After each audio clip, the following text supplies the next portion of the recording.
Good morning. It is my pleasure to welcome you to the first session of the 2022 Women's Health and Cancer Conference. My name is Michelle Macheski, and I'm a certified physician assistant in the high-risk breast clinic and co-chair of this year's event.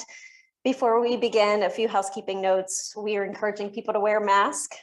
When not eating, silence their electronic devices, and we'll be circulating a microphone for questions at the end of each session. We are thrilled that over 300 people are joining us virtually today.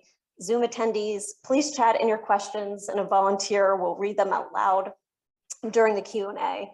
Lastly, if you've signed up for CE credits and have questions, please check with CMIE at the registration desk or email.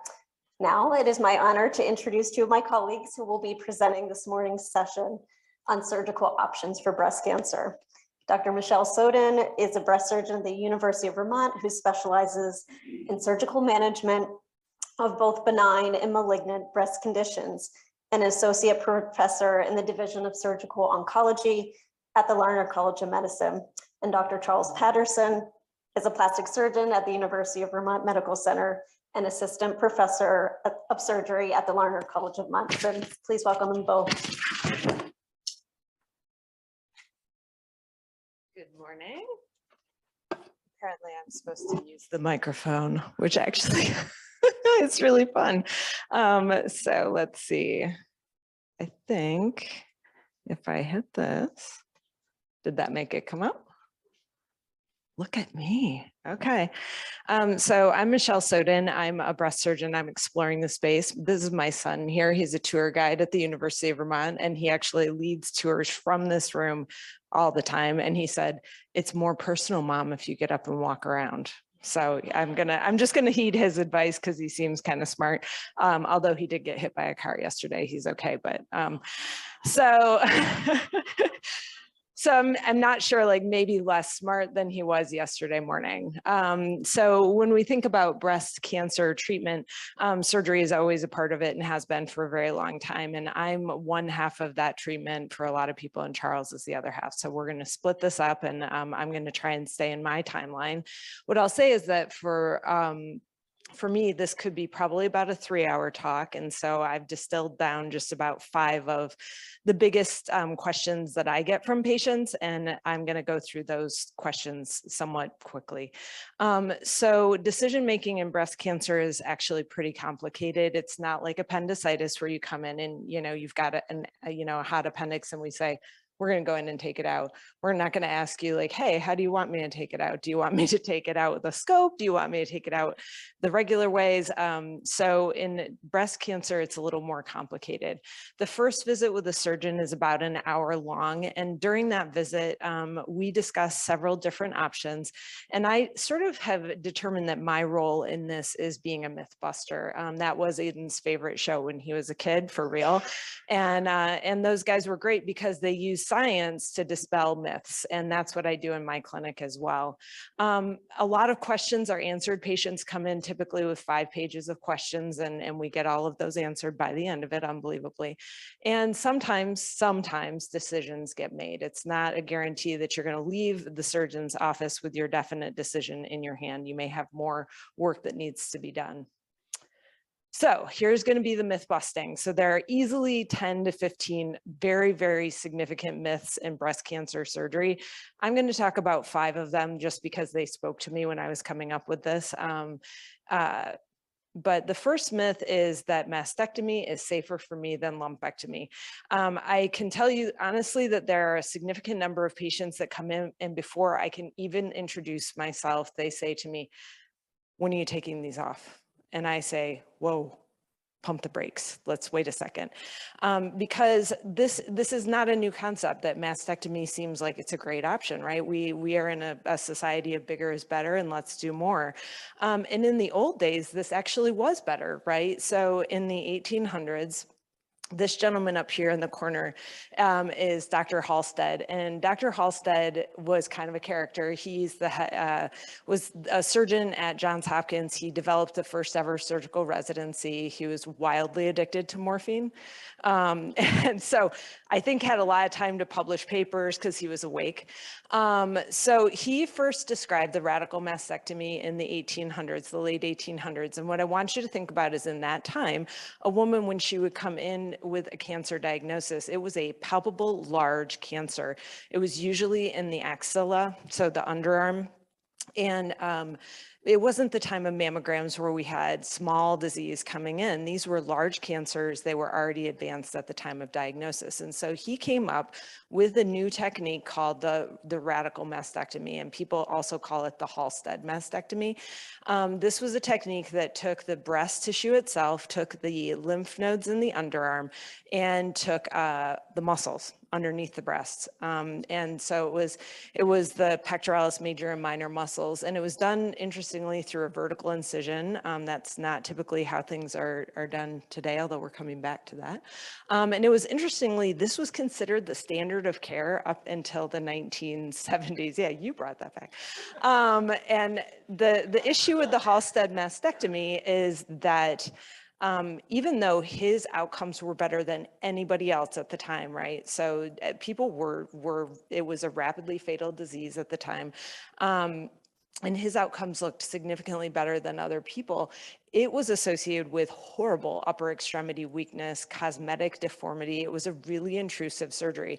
But his belief was that local control, so control of disease in the breast and in the underarm, was paramount. And if you didn't have local control, the patient would die of their disease. He took it one step further, and even towards the end of his career was doing neck dissections and going into the abdomen and taking abdominal lymph nodes, thinking that his success with local control would be even greater if he did bigger surgery.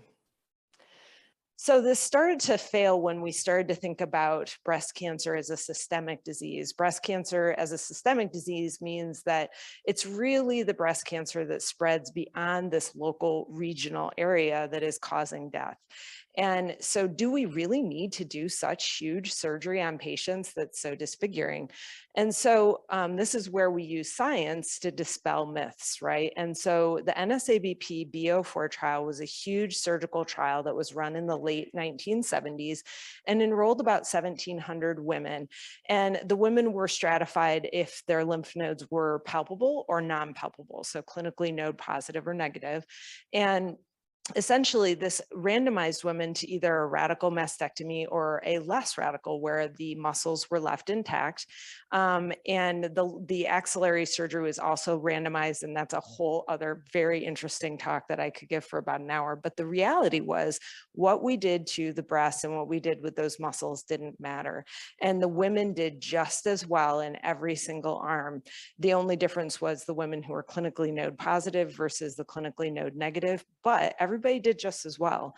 So one of the things I want you, this is myth 1.5. One of the things to look at is these survival curves, and the survival curves are fascinating because this is the 1970s. Full disclosure, I was born in the 1970s. And so I think of breast cancer as being such a survivable thing, right? And when I look at these survival curves, what they show is 100% at the top is 100% of women surviving. And the x-axis is years, right, from the time of diagnosis. Look at how quickly these curves go straight down. This is in the 1970s. This is not what we think of for breast cancer treatment now. So this is what happens if we only do surgery. So myth 1.5 is, Dr. Sowden, I don't want any of that other stuff. I just want surgery. This is the outcome that we get from just surgery. If you look at survival curves today, they're almost flat. Women do largely pretty well with breast cancer treatment, but only if we do it as a whole team. So the takeaway is really aggressive surgery is not better. So what if we did even less? And so The second awesome trial that was done was the Bo6 trial, and this was 1,800 women, and they were randomized to either a mastectomy, a lumpectomy, or a lumpectomy plus radiation. And again, the survival curves were exactly the same between all three arms, and the distant disease-free survival were all the same. The only difference in this study was that women who did not get radiation in conjunction with their lumpectomy did have a higher in-breast recurrence. So cancer came back more in those patients. The takeaway from this was that we need to treat the whole breast. We either treat it by removing it or by removing part of it and radiating the rest of it. And that's how we get equivalency between the two. We followed these women for 25 years and these survival curves never deviated. So lumpectomy is as safe as mastectomy. So this has become pretty much the standard of care since that trial came out. It is not always appropriate, and I'll get into that, I think, at myth 5 or 4. It's not appropriate for everybody, but for most patients, it is appropriate. All right, so we dispelled that one. Mastectomy isn't safer, and FYI, one of probably number 10 on the list is bilateral mastectomies. I need to get both of my breasts removed, and that's a whole other conversation, but it also is not indicated in a vast majority of patients. So the next myth is but Dr. Sowden, if I have a mastectomy, I'm never gonna get cancer again. I wish I was that amazing. Like if I was a perfect surgeon and I could remove every single cell of breast tissue, then yes, that would be the case. But the reality is, for anybody who's watched a mastectomy, there is breast tissue left behind, even in the best of hands, and that breast tissue can form a new cancer. The rate of recurrence after mastectomy is low, but it is not 0. So that's the next myth. Number 3, this is a good one because this brings in the University of Vermont. So the myth number 3 is I need all of my lymph nodes out. So why do I keep talking about lymph nodes when I'm talking about breast cancer? So your lymph system is part of your immune system. And essentially what lymph is it's when we come across it in the operating room, it looks like watered down milk, I would say. And it's a fluid and it flows in little pipes in your body called lymphatics and essentially goes out into tissue and grabs onto stuff that shouldn't be there, brings it into that lymph system and takes it to various parts of the body where we filter lymph in lymph node basins. The breast drains to the lymph nodes in the underarm.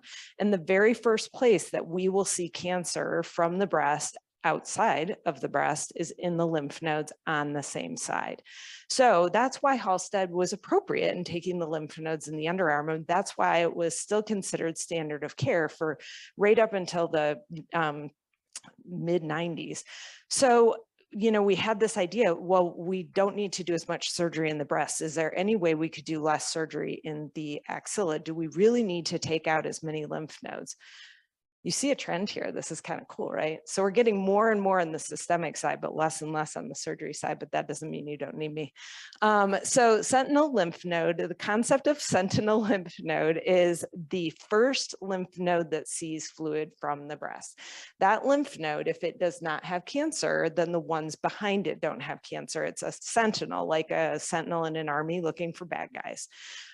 So this was first described oddly in penile cancer, which is a very rare cancer. So it didn't really take off when that guy talked about it. But in the 90s, it started to gain practical application in the melanoma world.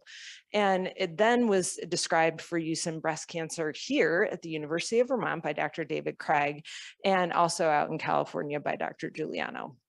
So the first clinical trial looking at sentinel lymph node was run here at the University of Vermont, which is so cool. And I'm sure all of you knew that already, but essentially this clinical trial enrolled almost 6,000 women. It was a huge clinical trial and the women were all clinically node negative. So if you felt in their underarm, you couldn't feel any lymph nodes. So that was, you know, they weren't palpable. And women were randomized to either getting a lymph node followed by a complete dissection. That arm was a proof of concept, right? So that arm showed that really the first lymph node was the positive lymph node, okay? And what it showed was that it was that you had not a lot of false negatives. In other words, if we did this and all of the lymph nodes were positive except the sentinel, then this trial was wrong. The other arm was, okay, we're going to do the Sentinel lymph node. And if we take it out and it's negative, we're done. And if it's positive, meaning it has cancer, then we'll take out more lymph nodes. And what this clinical trial showed was that we are actually very good at finding the very first lymph node. We're not leaving behind positive lymph nodes if they're there. And that if you had a negative lymph node of the Sentinel, we didn't need to do any additional surgery. When we look at these women over time, the two groups stratify and they look exactly the same. So doing more in the underarm, just like doing more in the breast, is not indicated. We still do it, but it's in very specific situations. So I went through all of that. Oh, the Sentinel lymph node group had significantly less issues with their arms afterwards as well. Lymphedema, which is swelling of the arms, went down significantly. Nerve pain went down as well. All right, so number 4, this is kind of a wah-wah bummer. People come in and they're like, Dr. Sowden, I really want to save my breast. And I look at them and they have a 4-centimeter cancer in a cup A breast, and that's just not going to work. So lumpectomy is not an option for everybody. There has to be a ratio of size of cancer to size of breast that's favorable, because a really aggressive lumpectomy can actually look way worse than a mastectomy, even a mastectomy without reconstruction. I'm sorry, Charles. So if you also have had prior chest wall radiation, remember I said that the only way to get to equivalency with a lumpectomy and a mastectomy is if we radiate afterwards. Turns out we can only radiate that breast one time. So if you have a lumpectomy plus radiation and you have a recurrence in the breast, you need a mastectomy because we can't radiate you again. And then there are certain skin diseases that preclude someone from being able to get radiation safely. They can have horrible wound issues. And so we pre-screen everybody before radiation to make sure that you don't have one of those. And if you do, then we're going to be really careful about doing lumpectomy plus radiation. All right, I said I had 5 myths. This is my 5th one. Are you excited? Yeah, I can tell. I know. All right, Aiden is. All right, so myth number 5 is that surgery is always first. We think that we are always number 1, but we don't always have to go first in line. So one of the things after a woman comes in and says to me, Dr. Sowden, I want my mastectomy, is then she says, yesterday. I think appropriately, patients are scared to have the cancer in there and they want the cancer out now. And I get that. I absolutely get that.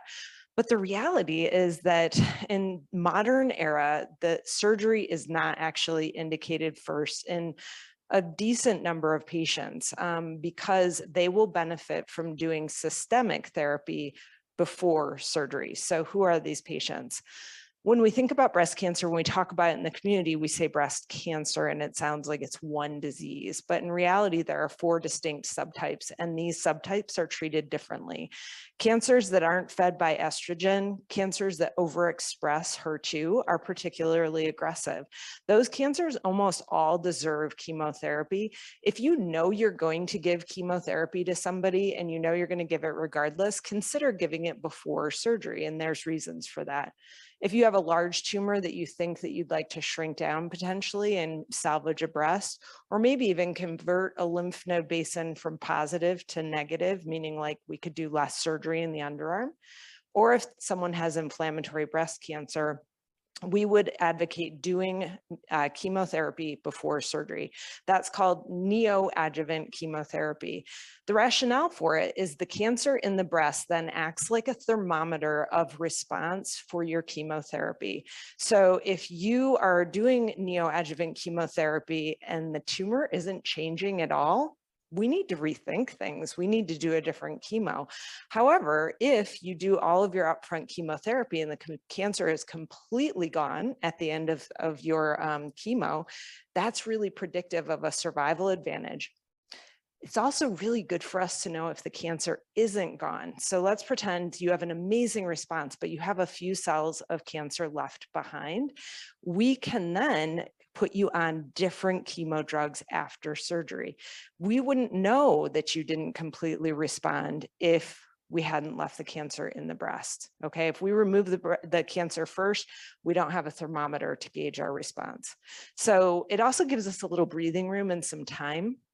because it takes a while to get genetic testing back. That's myth number 6, which is not every cancer is genetic. Most of them aren't. And it gives us time to get you in to see the plastic surgeon if that's indicated. So it gives breathing room because we can start chemo almost immediately. All right, so this is it. After years of doing this, I have learned a lot of things, that every person who comes into my office has a different set of beliefs, a different set of sort of desires, and they are going to approach this decision differently, and that's okay.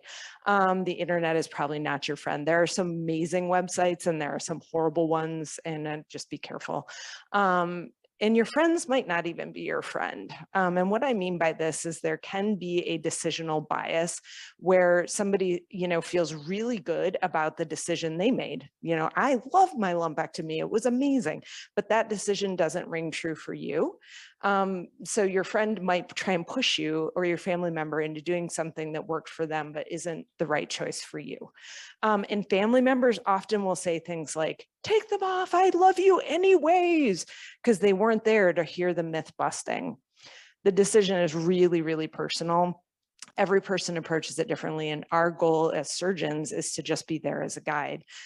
So if you can imagine trying to make that decision and then you decide, oh my goodness, I really need to do some reconstruction, and then you have to go and see Charles, it's a lot. So that's my part. What we're going to do is Charles is going to give his talk, and then if we have time for Q&A at the end, we'll do that at the end. Okay?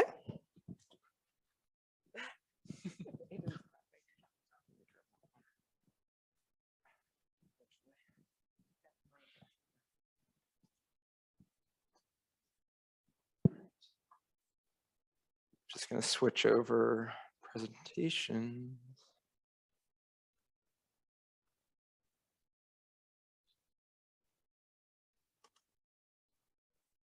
That work? Nope. I can do this. Look at me. Okay. All right, so we're up and running. I think I'll probably sneak out in front at some point, but I'm going to get comfortable first. So I'm Charles Patterson. I'm one of the plastic surgeons here at UVM. I'll be talking about the breast reconstruction side of things today. Similar to Dr. Sowden's presentation, probably the hardest part was reducing what I have to say today. There's so much that I'd like to convey, and each of my first meetings with patients is over an hour. It's an hour and 15 minutes, and that is just full of us talking, but a lot of me talking because there's just a lot to go over.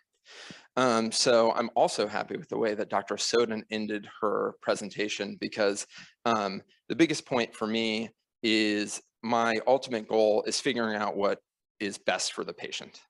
Dr. Sowden does that and takes care of the most important part, which is the cancer treatment and the surgical plan from that aspect. And my role is figuring out, working with the patient, what works best for them. There are many ways to reconstruct a breast, and there's not one right way for a patient. So that always starts with getting to know the patient, getting to know their goals, getting to know where they are in life. Some patients have time that they can set aside to recover from a bigger surgery that might last them a longer time in terms of their reconstruction, whereas other patients might have a lot going on in their lives and might need to kind of get back to that. And so we do maybe a smaller surgery for the reconstructive side of things. Symmetry, getting similarity between the breasts is kind of a baseline goal for all patients, but size is highly variable and goals there are highly variable. Some women have lived their lives with large breasts and it's time for a downsize for them. And for other patients, it's the exact opposite. These surgeries often act as kind of a reset for the breast. And so before we go ahead and reset it with a reconstruction, we have to make sure we have all of that information. So the other side of things is the cancer treatment. So is a patient going to have a lumpectomy, or are they going to have a mastectomy? Are they having surgery on one breast or both breasts? Are they going to get radiation afterwards?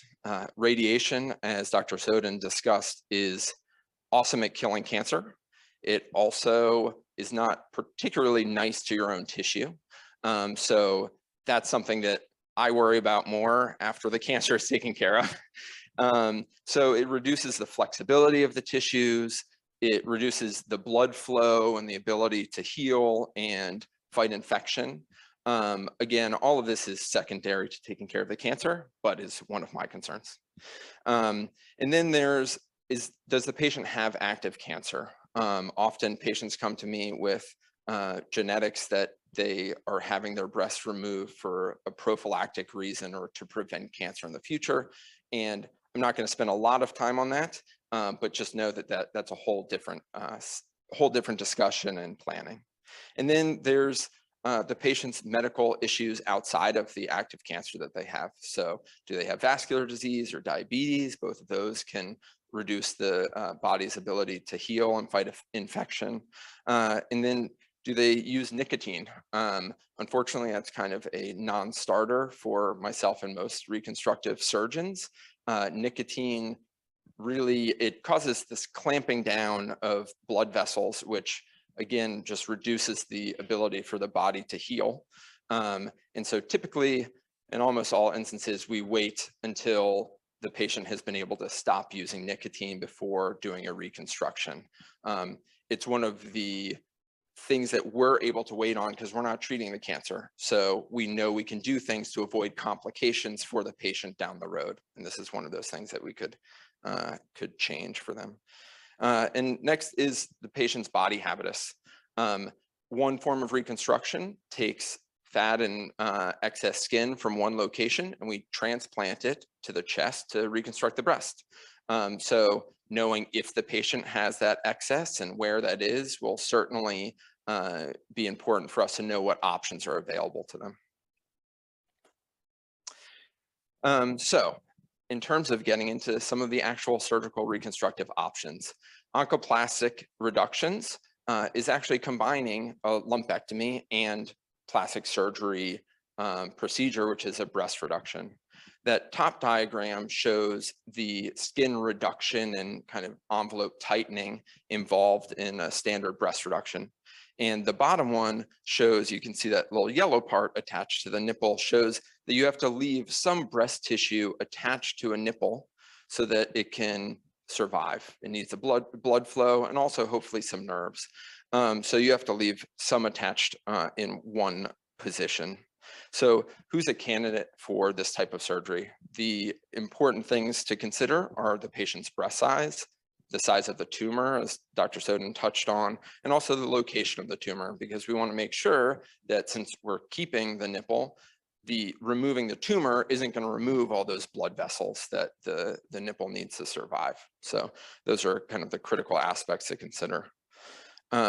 Here we have a patient who had an oncoplastic breast reduction on her left side, your right side. And this is an example of both one of those procedures, but also the fact that we typically stage those. So we do the lumpectomy. Dr. Sowden and I did this lumpectomy and reduction at the same time. Then we allow the patient to have their radiation, which can cause some shrinking of the tissue and tightening of the skin envelope, before we come back at a later date and do a reduction on their natural breast to improve both symmetry and the volume of their breast, as well as the shape.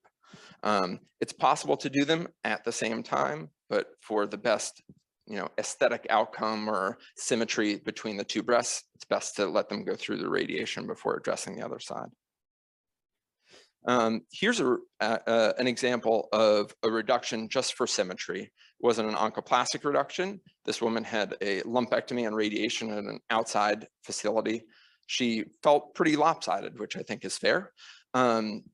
So I did a reduction on the non-cancer side to improve both the shape and volume symmetry. This kind of touches on the fact that after radiation, we typically try to avoid any big incisions, which you need to move a nipple. So in this case, we left her radiated side, the nipple, in the location it was, and just kind of improved everything else that we could. So If mastectomy is the option that has been chosen after thorough discussion with Dr. Sowden or another breast surgeon, there are kind of two major pathways. One is using implants, and one is using your own tissue. Both of those often start with something called a tissue expander, which is an implant that you can change the size of. So you're able to, immediately after the mastectomy is performed, you can place this tissue expander and have it mostly deflated. That way, you can leave it there while the mastectomy heals, and then after that healing process has occurred, you can slowly inflate it with saline in the office to being that full volume that you want. This is a way to just minimize wound healing complications prior to a final reconstruction. Typically, if we're then going to use an implant for reconstruction, we leave this expander in place after it's to the volume, the size that we want, for 2 to 3 months before we go in and we switch it out for an implant. I tell patients that it creates a nice happy home for that final implant that we hopefully just do a little switcheroo for. So talking about implants, so this is one of the major pathways. There are 2 types of implants generally. One is saline and one is silicone. Silicone is by far the most commonly used. That's because it's the closest to the feel and appearance of a natural breast rather than a liquid. So there are many benefits to using implant-based reconstruction. One of them is that they are manufactured in a variety of sizes and shapes, and so you can kind of customize things in that way. Also, the surgeries, because they're made somewhere else and you're just kind of placing them in surgery, the surgeries are shorter, and most of them are either done with just a single overnight stay or even sometimes as an outpatient. Also, the recoveries are faster. So these can be important things for patients to consider. Additionally, as I said before, another option is taking tissue from one place and moving it to the chest. When you're doing an implant, you're just having surgery at the chest. So having surgery in one place is certainly an advantage. Some of the drawbacks are that they don't last forever. We say that they last about 10 years. So depending on someone's age, you know that they're being set up for more surgeries down the road. Additionally, matching a natural breast with an implant covered by kind of the skin that's left behind after mastectomy is pretty difficult. And again, this kind of comes down to the patient. If they really want the best symmetry, maybe this isn't the best option for them. But you can do a good job of size matching, and there are many techniques to improve the symmetry between the two. Also, when you're putting in a breast implant, you have other things to consider like infection or something called capsular contracture. And both of those things are increased risk when you're talking about radiation as well. So for myself, I rarely will use an implant on a breast that has been radiated, just because the chance of wound healing problems that leads to exposing the implant and need for removal, or an infection, also maybe needing removal, or hospital stay for IV antibiotics, the risks in my mind are just too high. So this is not a good option for radiation. Additionally, you may have heard in the news that there is something called Bia Alcl, which is a very rare cancer, which about 3 or 4 years ago was noted to have some association with implants. This is obviously a difficult conversation to have with patients, but I will say to you what I say to them, which is it's an exceedingly rare thing. We're still trying to figure out what exactly is going on. And currently, it seems to only be associated with something called a textured implant, which is not a type of implant that we use in our practice, and most plastic surgeons have moved away from. So I won't belabor that one. So the other option is using your own tissue. That can come from many places: the belly, the back, the thighs. But the most common is from the abdomen. So the long and short of it is that we pretty much do a tummy tuck, and instead of throwing away that tissue, we find the blood vessels that are attached to it and supply it with the blood that it needs, and we bring that up to the chest and reattach it at the breast and reconstruct the breast with that patient's own skin and fat. So the benefits, as a, the converse to implants with radiation, this is great for radiation because you're bringing non-radiated skin and fat from one place, bringing it to the chest, and it has all of the ability to heal and fight infection and all that stuff that I was saying radiated tissue just doesn't do as well. It lasts a lifetime. Once it's transferred and it's nice and happy up there, patient doesn't need anything else.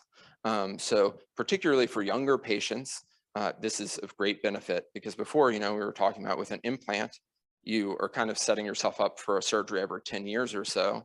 Once this is transferred, you can be done and forget about it. Also, kind of conversely to the implants, this is a great match. If a patient has a mastectomy on one side alone, you're replacing that with fat and skin, and that's pretty much what they have on the other side. So you can get some good symmetry, and this is an example of that.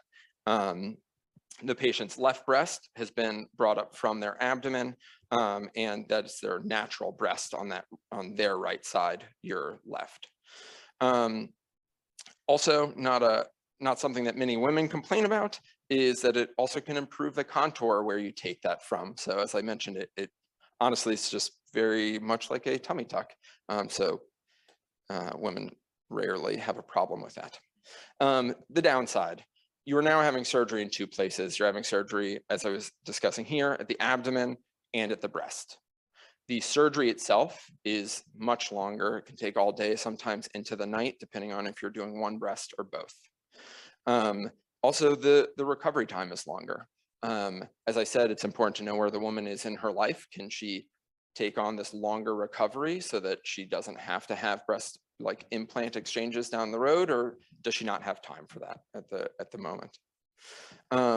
And also, again, surgery in two places. So now you have an incision at your belly, and there's a chance that can have wound healing complications or something like that. So the other thing that I wanted to discuss is that almost all of these options involve a secondary surgery or revision surgery. I'm running short on time, so I'm going to blast through this. This is a patient who came to me after implant-based reconstruction at another institution. She was bothered that she felt her right side was a little bigger than her left, and then she had something called a contour irregularity on that left side, which is kind of some thinning of tissue. So I was able to do an implant exchange to improve the volume, as well as do something called fat grafting to increase the soft tissue coverage of that left breast to improve the contour irregularity. Also, you get a chance for other touch-ups at these revisions. She was bothered by excess tissue kind of under her arm on that lateral aspect. So I was able to do a little excision there and improve the contour. This patient had a DIEP or belly flap surgery. You can see the improvement in the abdominal contour. I don't mean to get too plastic surgery, but she lived for a while with that reconstruction, was happy, but then decided that it was actually larger than she wanted. So we did a revision, and I did kind of a modified reduction of her tissues. And then the final part of the reconstruction, the nipple on top, if you will, is the reconstruction of the nipple. You can do that with surgery, or you can do that with 3D nipple tattooing. The example on your left is a woman who had a flap from her belly, and then that is just a 3D nipple tattoo, which honestly more and more is my preference. We have a PA who does them in our office and does a fabulous job. And on the left, or on your right, excuse me, is an implant-based reconstruction with a surgical reconstruction of the nipple, and then just a normal tattooing over the top. So I'm so happy that I made it through all of that. And I think we have time for some questions. Yes. Did we need to do a microphone for the Zoom people? Awesome. Sorry to put you on the spot like that, That's but okay. So I was wondering, you talked about initially putting the implant in to lessen the, the surgical exposure and give them a secondary. You would know at that time whether radiation was going to occur, or would you not? Because a lot of these are they're done Yeah. in conjunction. so that is a reason that another reason that tissue expander is beneficial kind of to everyone, in that you can place that when you're unsure, and then you don't have a surprise, because the last thing that you want is to do this flap, move it up there immediately, and then find out that you need radiation. I don't know if Dr. Sowden wanted to touch on that, but yeah, no. So that temporary implant, the tissue expander, that is another benefit of it. And that's not something that would react negatively if they had to have radiation? No, so there was a time where they thought that might be the case, but that's no longer the case. The radiation oncologists are very able to work with a tissue expander in place. Thanks. Yeah.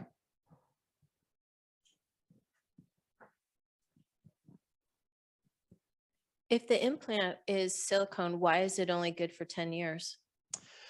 So the 10 years is the answer that we give. It can last for a much shorter amount of time or significantly longer, as I see women who come back a couple decades later because they've had no issues or no visible issues.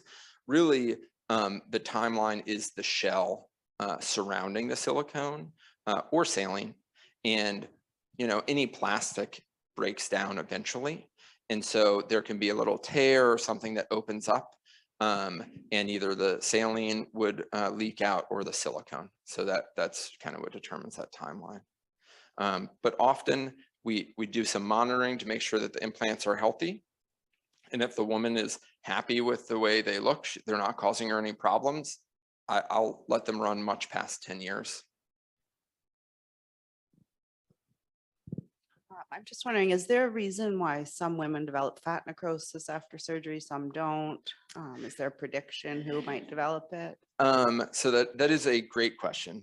And something that honestly we don't totally understand. So in these settings, we're talking about two different types of reconstruction. We often use that fat grafting, as I did in one of those examples. If for whatever reason, be it that you put too much fat in, or that the blood supply in the place that you put that graft is not sufficient enough to keep those fat cells alive, then that could be a cause of fat necrosis. When it comes to using your own tissue in that flap surgery, the jury is very much still out on what causes little areas of fat within an otherwise healthy flap to not make it. I could go down the possibilities, but we're not sure.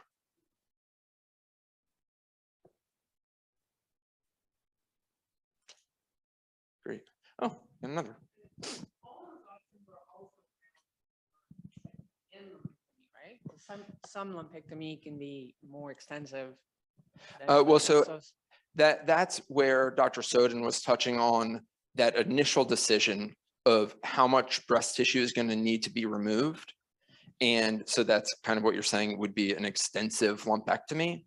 The decision is hopefully made then and understood to be, this is going to be too much of your breast to remove without significantly distorting it. We might want to think about a mastectomy instead.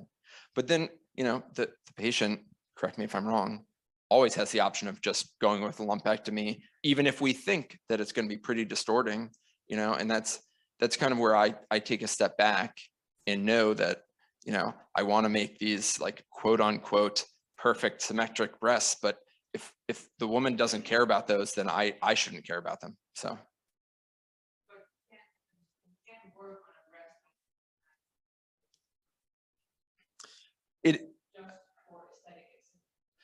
You can. The example I showed was here. We'll skip back. This example is not a great example of breast conservation therapy. You can get much better results than this one, which is the patient's right breast. But it is an example of the fact that that nipple is not in a place that I would say We want it aesthetically. You can see I move the other nipple to that position where I would choose to place it on a breast. But it was not worth, because of that prior radiation, it wasn't worth the high risk of all these incisions that you can see on the other breast breaking down to move that nipple.